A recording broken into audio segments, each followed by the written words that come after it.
Dirut Pertamina Patraniaga sulap Pertamax jadi Petralite dan bikin rugi ratusan triliun. Jadi gini, Kejaksaan Agung baru aja netepin 7 orang jadi tersangka kasus korupsi tata kelola minyak mentah dan produk kilang di PT Pertamina periode 2018 sampai 2023. Dirdik Jampitsus Kejagung Abdul Qohar bilang mereka terdiri dari 4 pegawai Pertamina dan 3 pegawai swasta. Dalam sebuah skandal besar yang mencengangkan publik, pengusutan korupsi dalam ekspor impor minyak mentah oleh anak usaha PT Pertamina menemukan praktik manipulasi yang merugikan negara hingga ratusan triliun. Modus operandi jahat ini mencakup pengadaan bahan bakar minyak RON 90 yang dipasarkan sebagai RON 92, menyesatkan konsumen, dan merusak standar kualitas bahan bakar. Keterlaluan, ternyata ada mafia BBM yang melakukan korupsi besar-besaran. Bahan bakar jenis Pertalite yang biasa kita pakai disulap jadi Pertamax dan negara dirugikan hingga setaruh 93,7 triliun rupiah. Ini bukan sekadar manipulasi. Ini tindakan yang merugikan rakyat dan keuangan negara. Kasus ini terbongkar berkat kerja keras Kejaksaan Agung melalui Jampitsus Abdul Qohar yang berhasil mengungkap praktik kotor dalam impor minyak mentah dan produk kilang milik anak usaha PT Pertamina. Para pelaku oplos Pertalite menjadi Pertamax. Itu adalah sebuah modus baru dalam kasus korupsi di tubuh Pertamina. Hal ini tentu membuat publik semakin kaget dan geram dengan melihat kasus korupsi yang terus-menerus terjadi di Indonesia ini. Dan bahkan dari waktu ke waktu, dari hari ke hari, kasus korupsi terus berkembang pesat dan bahkan menimbulkan kegaduhan di tengah masyarakat. Disinyalir bahwa para direktur di PT Pertamina tersebut memiliki gaji miliaran rupiah sebulannya. Tetapi sepertinya gaji yang mereka miliki tidaklah cukup untuk memenuhi hasrat mereka. Maka hal itu pun terus dilakukan. Seperti apa komentar dari para netizen dan juga beberapa pihak terkait korupsi yang terjadi dalam tubuh Pertamina? Mari kita ikuti video-videonya.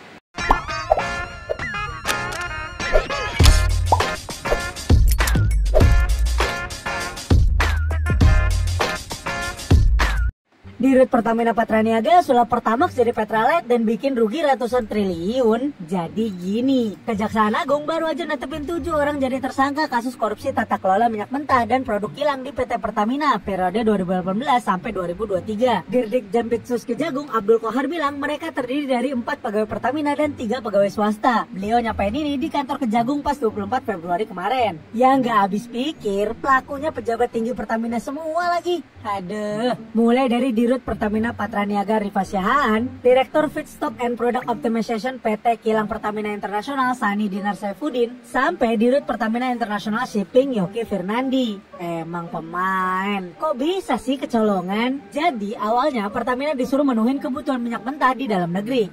Tapi para tersangka malah kong kali kong biar mereka bisa impor. Gilanya lagi nih, untuk pengadaan produk kilang, Dirut Pertamina Patraniaga Rifa Syahaan beli minyak seharga RON 92 alias Pertamax, tapi yang dibeli kualitas RON 90 ke bawah alias sekelas Petralite. Biar untung gede, minyak RON 90 itu dioplos di depo-depo Pertamina, terus dijual jadi Pertamax. Artinya apa guys? Selama ini kita beli Pertamax aslinya mah kualitas Petralite. Duh, jadi pengen berkata kasar. Pantesan aja sebelumnya sempat rame kan soal mesin mobil rusak gara-gara isi bensin Pertamax. Jangan-jangan gara-gara bensin oplosan tuh. Gara-gara kelakuan para tikus ini, kata Kejagung, negara rugi sampai 193,7 triliun rupiah. Padahal duit segitu mah bisa banget dipakai buat subsidi bensin warga yang mau mudik lebaran. Iya kan? Menurut lo gimana ya Ramania?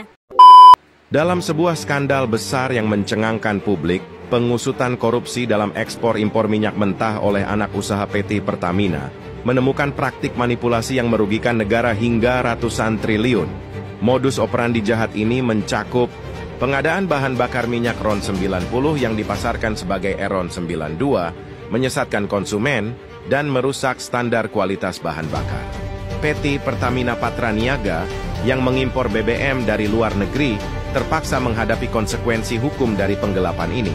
Skandal ini menyoroti pentingnya pengawasan yang ketat dalam industri minyak demi kepentingan masyarakat dan keuangan negara. 193,7 triliun. Ini gila teman-teman, duit sebanyak itu raib gara-gara korupsi di Pertamina. Jelas, kasus ini nggak main-main. Kejagung baru aja bongkar skandal korupsi terbesar di sektor minyak selama 2018 sampai 2023. Ada permainan busuknya teman-teman di dalam Pertamina yang bikin negara rugi sampai 193,7 triliun. Modusnya licik ternyata. Mereka sengaja nurunin produksi kilang minyak dalam negeri. Terus pura-pura bilang kalau minyak lokal nggak memenuhi standar. Akhirnya minyak dalam negeri malah diekspor. Sementara kebutuhan dalam negeri dipenuhi lewat impor. Masalahnya lagi, impor ini dikondisikan lewat broker-broker ilegal yang naikin harga jauh lebih mahal. Siapa yang diuntungkan? Ya jelas bukan rakyat, tapi para petinggi di dalam Pertamina dan broker minyak itu sendiri. Mereka main mata buat naikin harga minyak impor, yang ujung-ujungnya bikin harga BBM di Indonesia makin mahal teman-teman. Rakyat jadi korbannya, sementara mereka berpesta di atas uang haram tersebut. Dan parahnya lagi, uang kompensasi dan subsidi BBM yang harusnya buat bantu masyarakat malah jadi bagian dari permainan kotor mereka. Kabarnya sekarang ada 7 tersangka nih yang udah ditetapkan, mulai dari Direktur Pertamina Patraniaga, Direktur Kilang Pertamina Internasional, sampai bos-bos di perusahaan minyak itu sendiri. Tapi pertanyaannya, apakah semua dalang di balik kasus ini bakal beneran diusut tuntas? Atau ujung-ujungnya kasus ini bakal tenggelam seperti yang udah-udah? Jangan sampai teman-teman, skandal 193,7 triliun cuma jadi tontonan. Ya paling beberapa hari ke depan bakal jadi hashtag yang lebih menarik lagi di atas 300T. Keterlaluan, ternyata ada mafia BBM yang melakukan korupsi besar-besaran. Bahan bakar jenis Pertalite yang biasa kita pakai disulap jadi Pertamax dan negara dirugikan hingga setaruh 93,7 triliun rupiah. Ini bukan sekadar manipulasi. Ini tindakan yang merugikan rakyat dan keuangan negara. Kasus ini terbongkar berkat kerja keras Kejaksaan Agung melalui Jampitsus Abdul Qohar yang berhasil mengungkap praktik kotor dalam impor minyak mentah dan produk kilang milik anak usaha PT Pertamina. Para pelaku sengaja membeli bahan bakar RON 90, bukan RON 92, namun dijual dengan label seolah itu Pertamax beroktan tinggi. Apresiasi kepada Kejagung yang telah berhasil menangkap para koruptor ini. Mereka sudah membongkar jaringan korupsi yang selama ini meresahkan masyarakat dan merugikan negara. Saya akan melawan korupsi dengan sekeras-kerasnya dan dengan segala tenaga dan upaya yang bisa saya kerahkan tanpa pandang bulu. Korupsi di negeri ini memang gila-gilaan, ya. Kemarin tanggal 23-24 Februari, 4 orang direktur Pertamina Patraniaga ditangkap oleh Kejaksaan Agung. Anda tahu berapa nilai korupsinya? 193 triliun. Kok bisa perusahaan sekecil itu? Sekecil maksudnya, itu kan anaknya Pertamina. Kok bisa korupsi sebesar itu? Nah kalau Pertamina yang korupsi berapa itu? Ya, pasti lebih gede lagi. Itu yang ketahuan loh ini. Tahu nggak berapa lama dia korupsi itu? 5 tahun. Nggak ada yang tahu. Dari 2018 sampai 2023. Prakteknya tahu nggak seperti apa? Ya. Dia ini, anak perusahaan ini, Pertamina Patraniaga ini, dia bertanggung jawab untuk menyediakan BBM di negeri ini. Ya. Nah, BBM negeri ini kan ada Pertalite, ada Pertamax. Nah, dia seharusnya beli Pertamax dari luar negeri, impor, jual Pertamax, ambil untung sedikit, kan begitu. Tapi bukan begitu yang dilakukan, ya. Dia beli Pertalite dari luar negeri, masukkan ke kilang di dalam negeri sini, terus dioplos. Itu Pertalite dioplos, terus jadi deh Pertamax, dia bilang. Dia jual deh, dikirim deh ke SBPU, dia jual tuh. Dia bilang itu Pertamax. Apa nggak hancur mobil rakyat itu?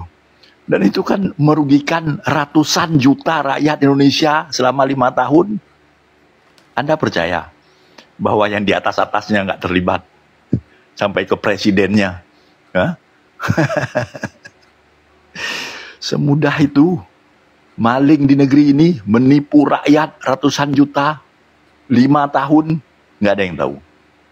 Ya. Oke. Netizen, ada komentar? Penyidik Kejaksaan Agung mengungkap kasus dugaan korupsi di Pertamina Patraniaga terkait impor bahan bakar minyak. Tersangka utama, Direktur Pertamina Patraniaga Rifa Siahaan bersama beberapa pejabat lainnya diduga mengimpor BBM dengan kadar RON 90, setara Pertalite, namun dilaporkan sebagai RON 92, Pertamax. BBM tersebut kemudian dioplos untuk mencapai standar Pertamax, praktik yang tidak diperbolehkan. Selain itu, terdapat markup dalam kontrak pengiriman menyebabkan negara merugi hingga 193,7 triliun rupiah. Kasus ini menyoroti pentingnya pengawasan ketat dalam tata kelola impor dan distribusi BBM di Indonesia. Menanggapi isu yang saat ini berkembang di masyarakat, di warganet dan di media, kami enggak Bu, enggak, udah nggak percaya Bu, ya, ini udah nggak percaya, susah percaya Bu, susah, ya mau dibilang jangan khawatir karena RON ini nggak punya otak apa ya, coba deh Bu, tolong deh, sampein deh ke Pak Presiden deh, beneran deh. Hasil yang dikorupsi sama dia tuh, itu yang sekomplotan itu yang ketangkep korupsi yang 193 triliun itu kembaliin ke masyarakat. Jangan main nyalahin pemerintah deh, ya. Sorry, jangan nyalahin masyarakat deh, rakyat Indonesia ya. Udah capek rakyat Indonesia disalahin mulu, ya. Gue tahu SDM kita itu nggak yang 100% semuanya pinter gitu, nggak 100%. Mungkin saya juga. Tapi Bu, kita juga punya kepercayaan, ya. Kita manusia biasa, kita yang punya manusia awam, ya, nggak paham apa-apa. Jadi, tolonglah, ya kita udah nggak mau lagi dibohongin Bu, ya beneran, udah nggak mau dibohongin, jujur, ya. Jujur udah nggak mau dibohongin lagi, ya pantesan aja motor suamiku tuh. Nih, servis mulu, belum ada 2 bulan, servis mulu, belum ada 2 bulan, servis mulu. Pantesan aja, padahal lakiku itu selalu ngisinya Pertamax. Tujuannya apa? Supaya dia itu motornya nggak gampang ngebul. Karena kalau dia berangkat kerja itu selalu dari Jakarta Timur ke Cengkareng, otomatis kan perjalanan jauh, bikin cepat motor rusak. Setiap hari loh Bu. Coba Ibu bayangin, gimana rasanya perasaan kita yang pakai. Duh, itu udah merugikan masyarakat banyak loh. Sedih dengernya, bener, sedih. 2.000 perak dikorupsi kali jutaan manusia yang ada di Indonesia ini. Coba bayangkan, aku nggak habis pikir gitu. Kok bisa? Korupsi timah, oke lah, ya korupsi timah, entah apalah itu merugikan negara, urusan kalian lah itu. Ini rakyat Bu yang dirugikan. Om Gerindra tolong ya, Om Gerindra, sampaikan videoku sama Bapak. Itu hasil mereka ya. Hasil mereka korupsi itu tolong Pak, kembaliin ke masyarakat Pak. Itu uang rakyat Pak yang dikorupsi. Kalau uang negara yang dikorupsi, oke lah, bodo amat sama kalian. Ini uang rakyat loh yang dikorupsi itu. Uang rakyat Pak yang dikorupsi. Udah, kita rakyat Indonesia udah gak percaya Pak, beneran. Saya percaya, saya untuk pemerintahan Bapak Bapak Prabowo Subianto, ya beserta kabinet-kabinetnya, saya masih percaya. Tapi untuk pejabat-pejabat yang Bapak, jangan sampai Pak kepercayaan saya ke Pak Prabowo itu luntur Pak, beneran deh. Jangan sampai kepercayaan saya ke pejabat-pejabat Bapak ini turun, terutamanya ke Bapak. Jangan sampai Pak, ini saya masih punya harapan penuh ke Pak Prabowo. Saya punya harapan penuh Pak Prabowo bisa menuntaskan ini. Tapi Pak, tolong, permintaan saya sebagai rakyat Indonesia, ya pantesan motor suami saya tuh apa-apa servis mulu gitu loh. Ya nggak tahu lah ya, apa karena motor suami saya yang usang, tapi karena kita sadar motor kita itu ya ibaratnya udah keluaran lama, akhirnya kita tuh mikir ya udah pakai Pertamax supaya motornya itu nggak gampang servis gitu loh. Ternyata gila ya, sinting semua pejabat yang koruptor ini, gila. Aduh, capek ngomongnya, sumpah emosi nih di dada nih. Ini nggak tahu mau luap ke siapa Pak, nggak tahu. Ya, selain kemana emosinya Pak, ke Pak Prabowo. Apalagi saya sempat dengar Bapak bilang gini, sudahlah para koruptor, kembalikan saja uang rakyat. Bapak, saya tahu Bapak nggak usah kebayaan Pak, sama koruptor nggak usah kebayaan, ya, nggak usah kebayaan Pak, ya. Beneran, saya itu pemilih Bapak dulu tuh, saya pemilih banget saya sama Bapak, ya. Gerindra saya milih, saya Gerindra. Tapi ampunan ya Allah. Aduh, tolong banget deh admin Gerindra kalau video saya nyampe ya. Tolong banget, aku bukan buzzer ya. Siapapun yang aku lihat salah, mau dari partai si merah kayak si banteng itu, kayak mau yang kepala Garuda kayak, itu akan tetap tak kritik Pak, karena saya merasa bertanggung jawab atas pilihan saya gitu loh. Saya tidak milih merah karena apa, dan saya milih Garuda karena apa. Saya itu punya tanggung jawab atas pilihan saya, dan itu akan dipertanggungjawabkan nanti loh, pilihan kita itu gitu. Jadi tolong banget Bapak, saya masih berharap sama Bapak, tolong bereskan kalau bisa Pak. Beneran deh Pak, saya kalau dukun Pak pengen tak santet Pak, koruptor-koruptor itu Pak, beneran. Kalau saya dukun ya Pak, masalahnya saya nggak dukun Pak, bener. Iya beneran, abis bingung Pak, kalau ngehukumnya lewat kekerasan, nanti saya yang kena penjara kan, saya yang nanti kena hukuman.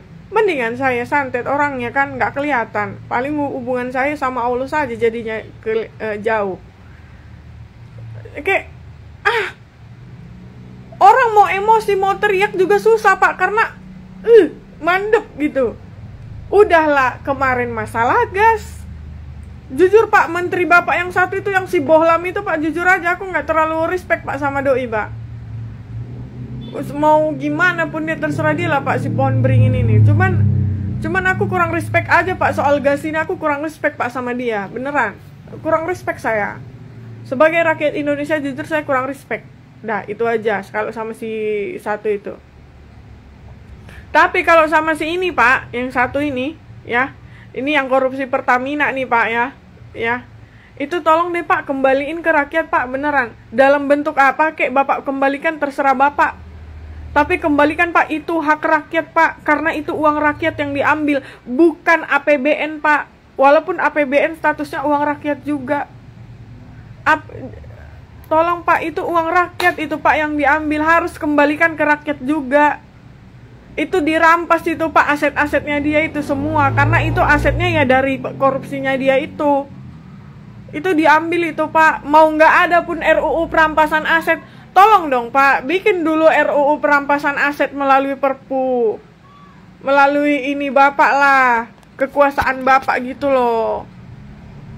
Aku tuh gemes dari kemarin tuh RUU perampasan aset itu nggak disah-sahin gitu loh. Aku tahu Garuda pasti lagi capek buat ngelawan tikus-tikus yang ada di sana yang menggerogoti badan Garuda. Aku tahu. Tapi saya cuma berharap orang Bapak itu sedih, jujur sedih. Saya aja sampai bikin video ini nggak pernah saya sekesal-kesal sama pejabat koruptor, nggak pernah. Ini saya sedih liatnya. Pertamax loh. Ini saya karena masih saya takut didengar tetangga Pak, jadi saya takut bersuara gede. Duh, jujur saya sedih Pak, karena itu menghabiskan banyak loh. Aduh Pak, suami saya kerja berangkat, motornya suka mogok di jalan, dia ngisinya Pertamax mulu loh. Dia jarang itu Pertalite dia ngisinya, Pertamax dia selalu ngisi. Coba bayangin, orang kerja mati-matian di luaran sana, berangkat kerja, kadang-kadang supaya dia nggak telat, supaya dia fast track, dia pakai tuh Pertamax biar nggak ngantri. Dikorupsi. Nggak percaya bu, ibu yang di video saya stitch ini nggak percaya bu, saya mau jangan khawatir harus pakai Pertamax, enggak bu, jujur saya nggak percaya bu, karena suami saya motornya masih mogok-mogok mulu, udah berapa kali servis mulu bu, udah saya nggak percaya, jujur saya nggak percaya, benar saya nggak percaya, udah terserah kalian deh masyarakat mau pakai Pertamax, mending gue Pertalite aja, motor gue sih selama ini Pertalite. Kasus korupsi Pertamina, apakah cuma pengalihan isu Danantara? Jadi ada kecurigaan bahwa selama ini pemerintah punya stok kasus agenda yang disiapkan sebagai alat pengalihan isu. Sebagai contoh, kemarin ramai kasus pagar laut, tiba-tiba ada kebijakan gas yang dilarang dijual pengecer. Lalu ramai membicarakan Danantara, tiba-tiba keluar kasus Pertalite. Kasus-kasus besar ini muncul berdekatan dengan kebijakan kontroversial, seolah-olah ada pola yang terus berulang. Ketika publik mulai fokus pada satu isu yang berpotensi merugikan kepentingan pemerintah atau BUMN, tiba-tiba ada skandal lain yang lebih besar mencuat dan menyedot perhatian. Coba lihat beberapa kasus sebelumnya. Skandal pemalsuan emas PT Antam muncul ketika pemerintah mulai memperketat subsidi energi. Kasus korupsi di PT Timah dan PT Antam juga mencuat bertepatan dengan pembahasan UU BUMN yang memberi kekebalan hukum bagi pengelola perusahaan negara. Jadi pertanyaannya, apakah ini semua kebetulan? Atau memang sudah ada daftar kasus yang siap diledakkan setiap kali ada kebijakan yang butuh pengalihan perhatian? Update Liga Korupsi Indonesia, PT Pertamina berhasil menjadi posisi pertama dengan total kerugian negara 980 triliun. Anjir, ini hampir 1000 triliun. Lu bayangin aja, itu yang 980 triliun itu cuma kerugian negara. Kerugian kita sebagai masyarakat yang beli Pertamax ditipu itu belum dihitung, bajingan. Aduh, ini nih orang-orang mahasiswa yang demo kemarin, yang harusnya yang demo tuh yang kayak gini. Demo soal hukumannya, soal undang-undangnya. Ini yang kayak gini nih, yang korupsinya ratusan miliar, apalagi ini ratusan triliun, udah langsung bunuh aja, hukuman mati. Keluarganya dimiskinkan, asetnya disita semua, ini tuman coy. Kalau nggak gitu, korupsi di kita gak akan beres-beres. Kenapa? Karena sistem dan hukumnya itu menyuruh orang-orang buat korupsi. Lu bayangin aja, korupsi ratusan triliun, dihukum 20 tahun penjara. Ganti rugi cuma miliaran. Itu orang yang korupsi udah nyimpen di luar uang ratusan triliun, udah minimal 1 triliun tuh udah disimpan di luar. Hukuman 20 tahun penjara. Bisa nyogok buat remisi. Belum penjaranya mewah, bisa keluar. Ini udah langsung hukum mati aja. Yang ratusan triliun, ratusan miliar itu udah hukum mati. Yang pasti 190 triliun itu 1 tahun itu aja. Jadi nanti pelaksananya ini nanti 5 tahun. Jadi mulai tahun 2018 sampai 2023. 5 tahun, silahkan aja hitungnya berapa. Ada penambahan tersangka ataupun pemeriksaan? Baru 7, insya Allah lah nanti ke depan. Sebentar Pak, ini soal jumlah ini harus akurat. Kemarin kita menyangkanya dari tahun 2018 sampai 2023, total kerugiannya 193. Lalu ketika Jaksa Agung bilang 1 tahun, setahun Pak, setahun 193.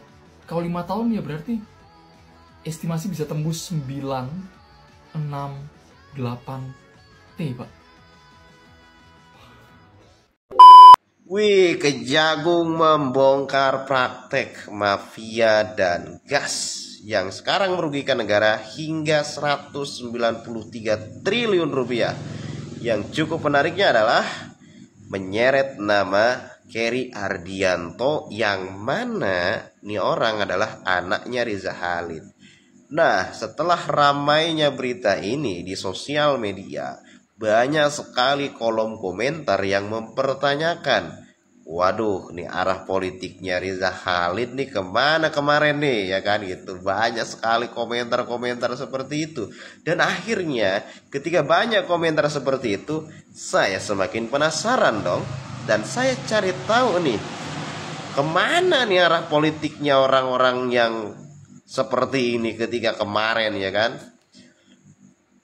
Dalam satu artikel yang saya temukan, ada yang cukup menarik di situ kalimatnya ya, bahwasanya orang-orang seperti ini di belakang tokoh siapanya itu ada, sebut semuanya ya kan.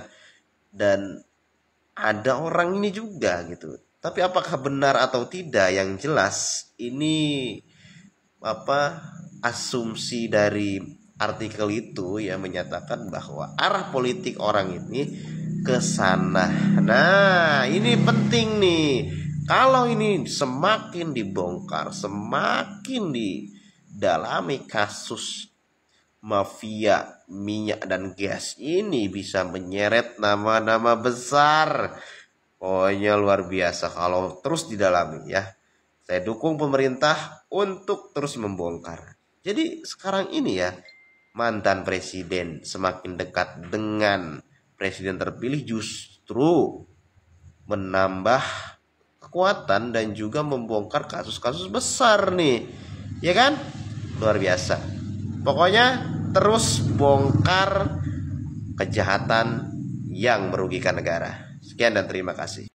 Korupsi di Pertamina, RON 90 dioplos jadi Pertamax. Awalnya, para tersangka di anak perusahaan Pertamina sengaja menurunkan produksi kilang, buat alasan untuk bisa impor minyak mentah dan BBM. Bahkan, minyak mentah dalam negeri dari KKKS ditolak.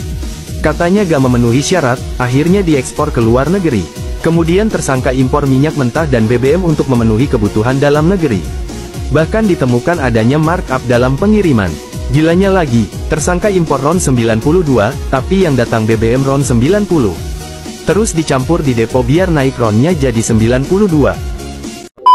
Jadi, untuk modus operandinya, zat pewarna inilah yang digunakan untuk mencampur ke dalam tangki pendam. Ini, tangki pendam ini adalah khusus untuk Pertamax. Khusus untuk Pertamax. Jadi tidak boleh diisi jenis BBM lain sebetulnya. Tetapi mereka mengisi tangki pendam ini dengan BBM jenis Pertalite. Nah, kemudian setelah mereka isi, dicampurlah dengan zat pewarna ini. Nah, setelah dicampur beberapa sendok, kapasitas tangki ini sekitar 24.000 liter. Ya, jadi setelah ini dicampur, kemudian mereka mengecek sampai sejauh mana Pertamax itu menyerupai Pertalite itu menyerupai Pertamax. Nanti tinggal dicek di sini. Warnanya apakah sudah persis menyerupai Pertamax atau tidak. Ternyata selama ini kita di-prank sama tikus-tikus berdasi ini, ya. Bertahun-tahun ya, 5 tahun. Selama ini kita isi Pertamax, itu ternyata dapatnya Pertalite yang dioplos. Emang biadab ini ya, orang-orang ini. Ini tuh nggak cuma merugikan negara ya, kalian itu merugikan konsumen kalian, pemakai Pertamax. Bisa nggak duit kita tuh di-refund? Bisa nggak? Duit kita bisa nggak di-refund? Belum lagi kalau untuk mobil ya, yang memang direkomendasikan untuk diisi dengan oktan tertentu ya, itu pasti bermasalah mesinnya. Ini tanggung jawab siapa? Yang di atas-atas ngoplos Pertamax, ini yang di bawah mainin itu literannya. Emang mental maling itu susah dihilangkan dari negara ini. Aduh. Kalian pernah nggak udah beli bensin pertama kok ngerasa kok boros begitu? Nah ini maling-malingnya ini ketangkap 7 orang. Mereka disuruh pengadaan RON 92 alias Pertamax, tapi yang dikerjakan itu Pertalite. Diolah, di blend, storage, namanya apalah itu, disulap, tiba-tiba berubah menjadi Pertamax RON 92. Negara rugi 193 triliun atas maling-maling babi ini. Itu kalau buat sekolah 193 triliun, berapa biji itu sekolah? Kalau buat rumah sakit berapa biji? Buat masjid berapa biji? Buat pura berapa biji? Buat wihara berapa biji? Kita dirusak sama maling-maling ini. Pantesan bensin gue boncos mulu. Ini kelakuannya ini. Di zaman komisaris siapa ya? Serem. Kan kata gue juga apa dari dulu, udah mendingan kita kalau isi bensin tuh ke Shell aja ya. Kalau dulu gue mikirnya pertama Shell itu premium gitu ya, lu sabar, nggak diburu-buruin gitu kan, kaca mobil dilapin, terus lu nggak perlu ngantri gitu kan, pokoknya kesannya premium deh. Apalagi lu pada yang mampu beli Pertamax ya, udah mendingan lu pindah aja ke Shell daripada murahan dikit tapi lu dibohongin. Sama aja, rugi bandar sayang ada. Udah, pada pindah aja ke Shell. Bahkan dulu gue punya ya, beberapa temen gitu ya, yang mobilnya tuh bagus-bagus, menurut gue mobilnya mewah-mewah, itu mereka eksklusif cuman mau isi di Shell. Bener-bener gak mau di pom bensin lain, cuman di Shell doang mereka mau isi. Jadi kalau misalnya udah mau mepet-mepet nih, udah mau habis bensinnya, mereka harus nyari tuh Shell terdekat tuh di mana gitu. Karena menurut mereka nih, beda kalau isi di Shell tuh mobilnya di bawahnya tuh lebih enak, lebih halus gitu. Sementara gue kan kagak paham ya begitu-begituan. Gue pikir sama aja. Ternyata bener racikannya beda. Ya. Meskipun Shell tuh mahal gitu ya, ya wajar, ada harga ada kualitas. Masih nggak apa-apa, masih wajar daripada harga mahal isinya bodong. Rugi yang ada. Udah makanya lu pada nih ya, udah kata gue juga pindah aja ke Shell. Ya atau pindahlah ke brand-brand yang lain gitu ya. Daripada kita dibohongin mulu. Negara kan ruginya 190 triliun. Tapi kita pribadi nih sebagai pengguna Pertamax, kita tuh rugi berapa sih? Nah, gue udah hitungin. Logikanya kan kayak gini ya. Kita beli BBM Pertamax dengan ekspektasi kita mendapatkan RON 92. Sedangkan ya, selama ini kita tahu bahwa itu oplosan gitu. Berarti sebenarnya kita tidak mendapatkan apa yang sebenarnya kita beli. Berarti kita rugi dong. Nah, ruginya seberapa besar sih? Pertama tuh kita harus tahu dulu perbandingan harga Pertalite sama Pertamax ya. Pertalite itu kan naik jadi 10.000 itu dari tahun 2022. Jadi biar gampang, gue perbandingannya di tahun 2022 aja. Dan ini ada beberapa sumber harga Pertamax dari tahun 2022, 2023, 2024 sampai 2000. Dan ini gue udah average-in kira-kira Pertalite itu di 10.000 ya per liter. Dan Pertamax average selama 4 tahun terakhir itu di 12.800. Kalau dipersentasein berarti ada sekitar 21% perbedaan antara harga Pertamax average dan harga Pertalite nih. Kalau seandainya pemakaian kalian per bulan itu 3 juta, kalian beli Pertamax, itu kalian beli totalnya itu 234 liter ya pemakaian per bulannya. Jadi sebenarnya ya kalian tuh harusnya dapatnya kan nggak RON 92 ya. Berarti sebenarnya tuh kalian harusnya cuma bayar segini, 2.300.000. Ada selisih sekitar 656.000 ya.